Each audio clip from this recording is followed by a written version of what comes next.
श्री स्वामी समर्थ. बऱ्याच जणांनी विचारलं की स्वामी सेवेत येऊन पुत्रप्राप्ती संतानप्राप्ती होते का? तर आज त्यांना एक छान उदाहरण देऊन एक उत्तर सांगते. स्वामींचे नित्यदर्शन अन्नप्रसादाचे ताट स्वामी पुढे ठेवणारा तो सेवेकरी वृद्ध झाला होता. आपण निपुत्रिक आहोत याचे त्याला परम दुःख होते. एकदा तो स्वामींना म्हणाला, मला पुत्र नाही, मी आणि माझी पत्नी खूप दुःखी आहोत. स्वामी, आमच्यावर आपण कृपा करावी.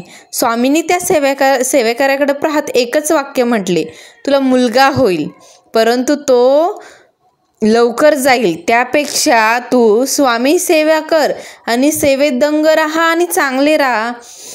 त्या वृद्ध दाम्पत्याला आनंद झाला की स्वामी कृपेने आपल्याला मुलगा होईल. तो ओढ दिवसेंदिवस वाढत होती. त्या सेवेकऱ्याला स्वामी कृपेने पुत्र झाला. दोघांना अत्यानंद झाला. सेवेकरी म्हणाले, ज्या दिवशी पुत्र झाला त्या दिवशी स्वामी अदृश्य झाले. स्वामी कुठे गेले कुणालाच माहिती नाही. सेवेकऱ्यांना वाईट वाटले. अन्नप्रसादाचे ताट स्वामी पुढे ठेवण्याचा त्याचा तो जो नित्यक्रम होता तो चुकत चालला होता, त्याच्यात खंड पडत चालला होता. आश्चर्य एकाच गोष्टीचे होते की रात्री कुणीतरी येऊन तो ताट फस्त करून जायचे. एकांतर आग्रहावरून ते ताट कुणी पिशाच तर फस्त करीत नाही ना, अशी शंका सेवेकऱ्यांच्या मनात आली. ह्या घटनेला 7-8 वर्षे झाली. मुलगा 8 वर्षाचा झाला. एके दिवशी रामेश्वरच्या मंदिरात पिंडीजवळ स्वामी उभे होते. सेवेकऱ्यांनी पाहिले. त्याला फार आनंद झाला. स्वामींनी केवळ सेवेकऱ्यालाच नव्हे तर सर्वांना दर्शन दिले.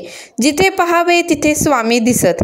स्वामी शंकराच्या पिंडीशी देवळात दिसत, झाडाखाली दिसत. प्रत्येकजण सांगत होते, आम्ही स्वामींना बघितले. देवळात ज्योतिर्लिंगस्थानी संन्यासी बसलेले देखील कित्येकांनी ते मनुष्य तत्काळ बाहेर येऊन पाहत तो तीच रूपे उभी. स्वामींच्या विश्वव्यापी अस्तित्वाची जाणीव लोकांनी प्रत्यक्ष अनुभवली आणि सर्वच ते आश्चर्यचकित होऊन त्या स्वामींच्या नामस्मरणात बुडाले. स्वामींनी रामेश्वर क्षेत्री ज्या अद्भुत लीला केल्या त्यापैकी आपण सर्वत्र आहोत हा प्रत्यय स्वामींनी अनेक ठिकाणी एकाच वेळी दर्शन देऊन दिला. याचा अर्थ असा आहे, स्वामी खरोखरच सर्वत्र एकाच वेळी संचार करीत असतात. या विश्वातील कुठल्याही भक्ताने हाक मारली की आपले स्वामी त्यांच्यापुढे प्रगट होतात. फक्त तुमची निस्सीम भक्ती उत्कृष्ट हवी, स्वामी प्रेम लखलखीत हवे, मुखामध्ये स्वामींचा जप हवा. माझ्या परमप्रिय स्वामी भक्तांनो, तुम्ही एक लक्षात ठेवा की श्री दत्त अवतारातील स्वामी भक्ताच्या अवतीभोवतीच असतात. त्यांच्या दुःखांना स्वामी नेहमी आपल्या ओंजळीत घेतात आणि त्यांना सतत सुखात ठेवतात. आपण फक्त त्यांचे नामस्मरण करायचे. भक्ताच्या ज्या काही इच्छा आहे त्या पूर्ण करतात.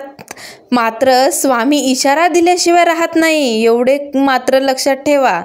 तसाच इशारा स्वामींनी सेवेकऱ्याला दिला होता आणि त्या सेवेकऱ्याला पुत्रप्राप्ती झाली.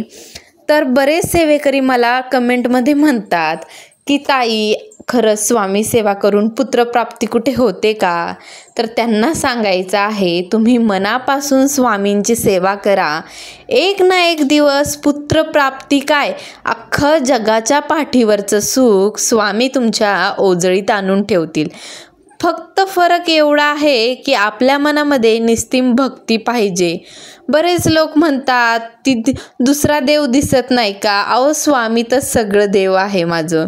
स्वामीच आमचं अस्तित्व आहे. स्वामींपासूनच सुरुवात आहे. प्रत्येक चांगल्या गोष्टीची सुरुवात ही आमची स्वामींपासून होते.